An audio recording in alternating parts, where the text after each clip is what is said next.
I'm Laurie Ann Guerrero, and I'll be reading my poem, Put Attention.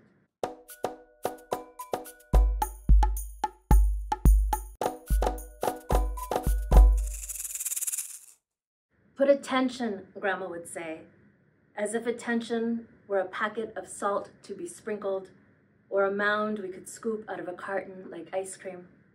Put attention, put attention. Put it where? In her hands? In the percolator? On top of the television set that seeps fat red lips and Mexican mustaches? Next to the jade Buddha? Between La Virgen and Cousin Pablo's 6th grade class photo? Marshmallowy teeth jumping out of his mouth.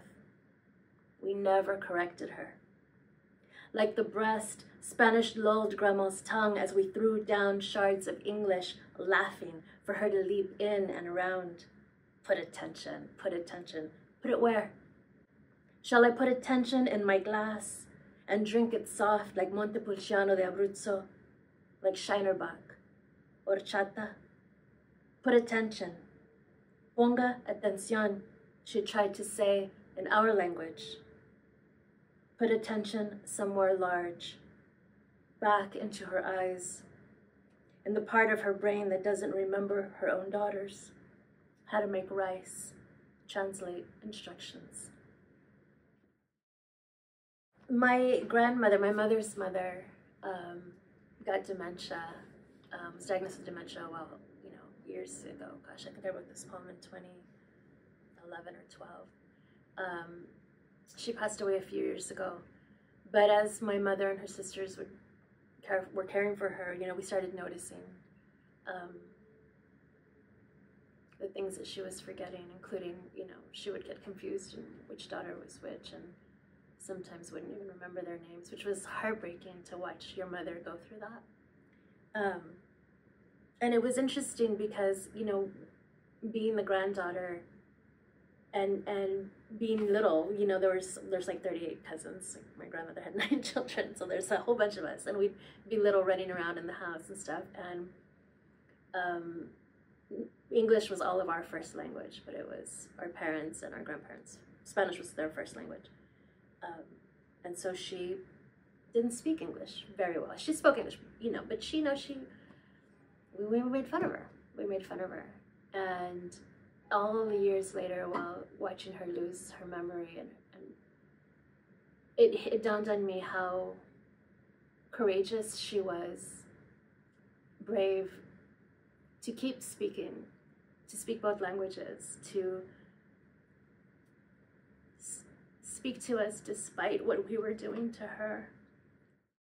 The repetition there, put attention, I think it was necessary for the poem so that especially when it's read out loud, you hear it the way we heard it, right? Her saying, put attention, and she would, hey, put attention, and we'd be like, okay, Grandma, but it's funny, it sounds funny, right? And so it was necessary, I think, for the poem so that you find the humor in it too, right?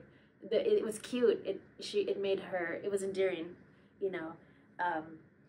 but also that the revelation sort of at the end of the poem was also mimics the revelation in my life. That it wasn't until all these years later that I realized, like, she was trying to tell us to pay attention in our language, and she did the best she could. But she's telling us, pay attention, right? I mean, what an important thing, right? These were instructions that she was giving us, pay attention. And I didn't get it until she was transitioning. Often when I'm working on a poem, I know how I want it to end, like I know, And so for me, I knew just, because you start writing a poem in your head right before you actually go sit down, and I knew it was important at that time, watching her suffer, watching my mother and my tias suffer, that's what I wanted. I wanted to put attention back in her eyes. I wanted to both pay attention and give her the ability to pay attention. And so there was that back and forth. Shinerbach, that's a Texas beer. So this is a very Texas poem. It's not, but it is, and with the history of Texas as a Latina, coming from a Tejano family, that should very much be there too, And so that's the goal, I think, with the images that I choose. I want, you know, the jade Buddha and La Virgen. I mean, my grandmother was a devout Catholic, and played bingo and had to have her lucky Buddha. You know what I mean? So this creates these, it puts you in the house. It puts you in the house. It puts you in the culture, in the family, in this time and space where where we were messing with our grandma. You know, honestly, I wasn't sure how it was going to be taken when my mother read this poem. I didn't know if it would be hurtful to her or, but it was important to me, not only as to document her, but as an apology, even maybe as a way to forgive myself for being a kid and, you know, a punk with my cousins. But this is part of our documenting our history, you know, noting the very Texas things and the nuanced history of Texas in the poem. And I mean, that's what we're doing. We're rewriting we're adding to the history, right? The unwritten history. And I think that that's vital. I think that that's why we write. You know, English was our first language, and it wasn't my mother's, and it wasn't my parents, wasn't my grandparents.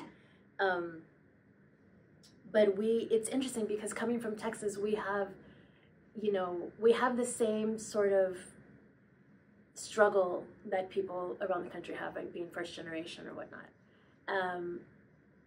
But I was not first generation. My family goes back 13 generations to before it was even Texas. And but because it became Texas in 1836, we also are raised with this sort of Texas pride. And I think in the 40s and 50s, it was my grandparents' generation that decided that they were not, you know, after of course my parents were born, that they shouldn't be teaching Spanish anymore. But I feel very removed, and I feel shame, like there's shame in that. I feel it's shameful, but I also feel that, I mean, it took a long time to feel like I can't be angry with myself, and I can't be angry with my parents, and I can't be angry with my grandparents.